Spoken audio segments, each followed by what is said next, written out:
When you mention a foreign language, Dom, how long did it take you to learn Scouse? I still can speak Scouse.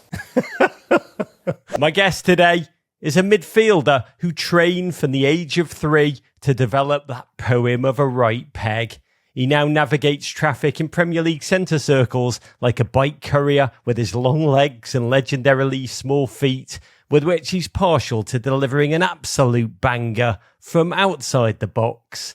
His vision and creativity have taken him from Hungary to Austria to Germany to Liverpool. It's a joy to welcome a gent with the best hair this side of a Head and Shoulders commercial. It's Mr. Dominik Szoboszlai. Hello, Rog. Oh, hello, Dom. Dom, what a journey you've been on.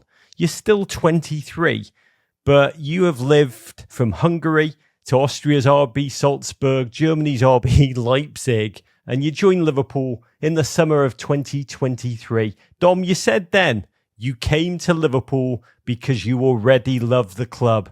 What was your connection, and what did those red shirts mean to you when you joined? To be honest, I watched a couple of games, but only like big games when I was a kid.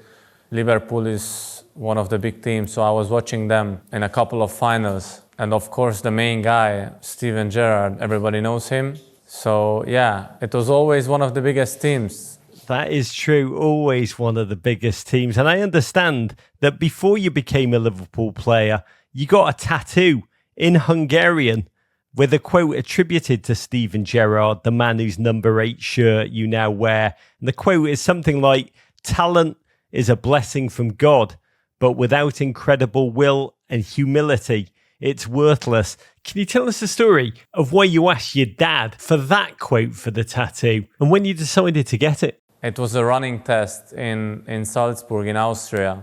I wanted so bad, and he told me, like, if you're gonna win the test, you can have it. So I was close to the end, and they told me, you are not the first yet. So I said, don't stop the treadmill. I'm gonna run until I fall off. I need this tattoo. So I just ran until I couldn't do it anymore, and I won. So I have the tattoo. What was it about that tattoo in particular that made you run until you fell over, Dom? Because that's me. That's how I started, how I'm doing now. When I don't know, a little bit down, I just read it again, tell to myself, and then starts again. Talent, will, humility. Dominik Szoboszlai. You arrived at Liverpool under Jurgen Klopp. You played a full season of his singular style of all-in football. Arne Slot is Liverpool's new Dutch dad. What are the biggest differences for you as a player? And what have you been tasked with on the field? It seems like there's more time on the ball, more opportunities for midfielders to make creative decisions in this new system. Yeah, it's just like now we are more on the ball. We are more calm. The players who has a lot of quality, they have time to think what to do. Because with Jurgen, we just did win the ball and go directly to the goal and score. What is actually was working sometimes. But now that's the difference, that we have more the ball, we are more calm and just build up from behind. There's a difference too in the energy of the managers on the sideline. Jurgen Klopp was like a Teutonic Care Bear. He used to be in constant motion, reacting to every single moment, every single action, like one of those inflatable garage tube men. Arne Slot seems more stoic. He just stands there with a very calm demeanour.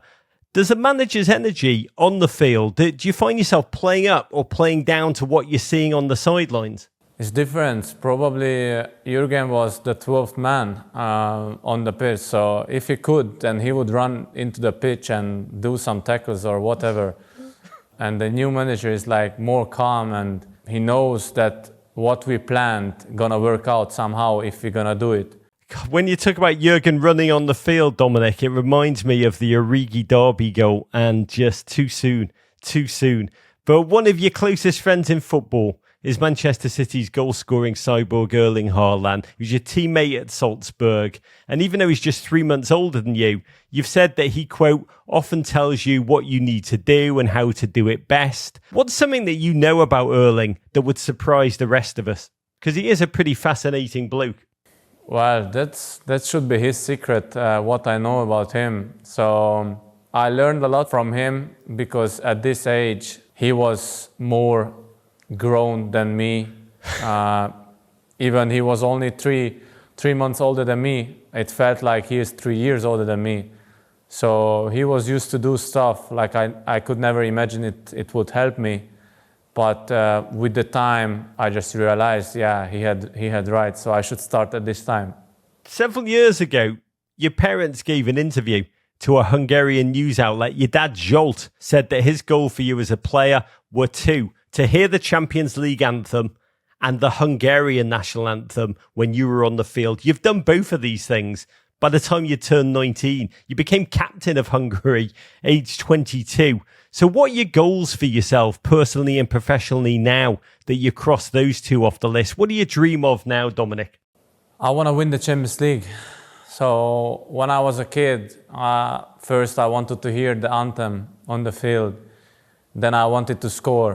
Then I wanted to be a national team player. Then I wanted to be a captain of the national team. I did all of them. And now, as I'm playing in the Premier League, of course, I want to win the Premier League with Liverpool. And I want to win the Champions League as well. So I have big goals. But I put goals to myself what is realistic. Yeah, I mean, ultimately, you just need to bet your dad that you can get the Champions League trophy tattooed on your person. And I have a feeling with that will, you will make it come true. And I mentioned your father, Zsolt.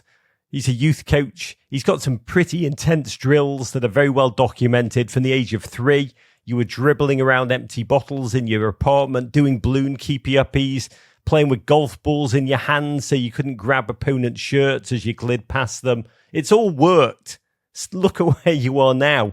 But if you were to go back in time and be able to speak to your 3-year-old self, Dominik, and tell him the most important quality he'll need to make it as a Premier League star, what would you tell him? It's not only the stuff what you are doing on the field. It's the hardest thing is mentally. The hardest thing is to leave your parents, your friends when you was 14, to live alone, to be there in another country without knowing the language. So that's the hardest part. And also, of course, next to it, the trainings, because you are not the only one who want to become a Liverpool player. All of them wanted to become a Liverpool player. But that's step by step. So you have to get to the first team first, and then you have to go another league first. And then if you do it well, you can come to Liverpool. But it's also, if you come to Liverpool, it's not like you have a fixed place in the team. So you have to work that you get into the team to get your minutes, to play well, to score goals. So it's a long journey. When you mention a foreign language, Dom, how long did it take you to learn Scouse? I still can speak Scouse. Dominik, kusanem. Szívesen. Courage.